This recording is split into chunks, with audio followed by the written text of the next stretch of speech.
Getting in the final few practice miles before doing it for real. The walk from air to eternity was the idea of Wayne Howell, stalwart of the RAF Sport Board, who'll be leaving the service after a staggering 48 years in a few months' time.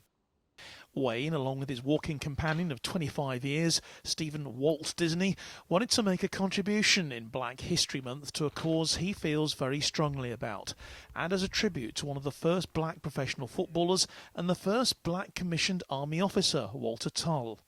He was killed at Arras in March 1918.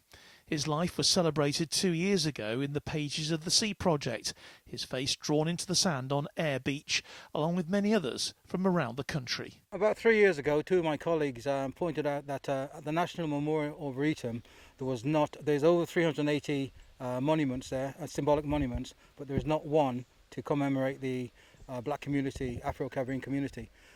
So in order to put that right, I was looking for an option in which we can walk.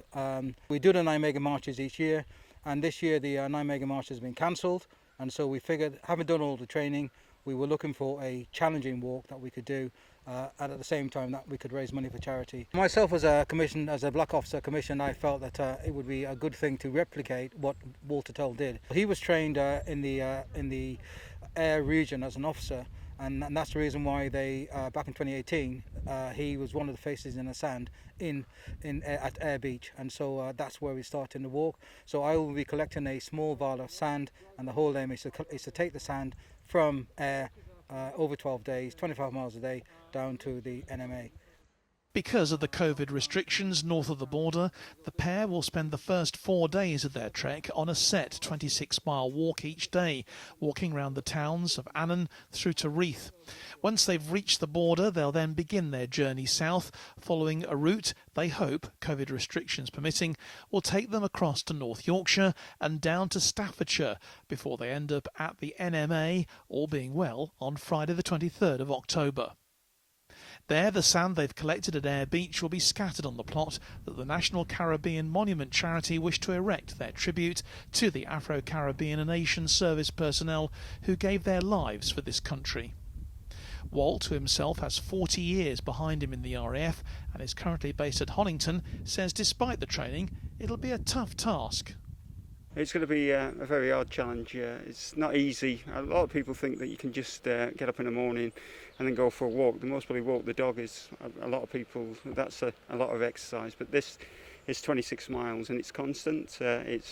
You get up the next day and then you've got to go again. And it's not just once or twice. It's 12 times. So it's quite a long time. And did it take much persuading from Wayne for you to take this challenge on? With both of us, we like challenges. We do Nijmegen. A lot of people that do a lot of walking will know what Nijmegen is. It's every year. It's in Holland. It's a 4-day march, 25 miles a day. So we're used to doing that sort of distance. So yeah, it is a challenge. This is 12 days, so it's going to be a lot more than 4 days, and it's over 300 miles. So quite a lot of distance to do. A crucial member of the team who'll be joining them as much as he can on the 300-plus mile journey, but who has the job of driving their support vehicle, is Noel Rove, himself 12 years in the RAF before he spent the next 30 as a policeman. I will look after them and make sure they get well fed and watered, because that's important. It's important to recognise that the Asian black community served in the military, and not to have anything to recognise them at this arboretum. To be honest, it's a shame, and it's important that we do as much as we can to raise the funds to get this memorial built. The National Caribbean Monument charity has a design ready for their plot at the NMA. The challenge now is to find the £500,000 needed to build it. So far, they've about a tenth of the money required. The men have launched a Just Giving page they hope will be supported on their walk. It may be a long way ahead, but no one doubts they'll make it with a spring in their step.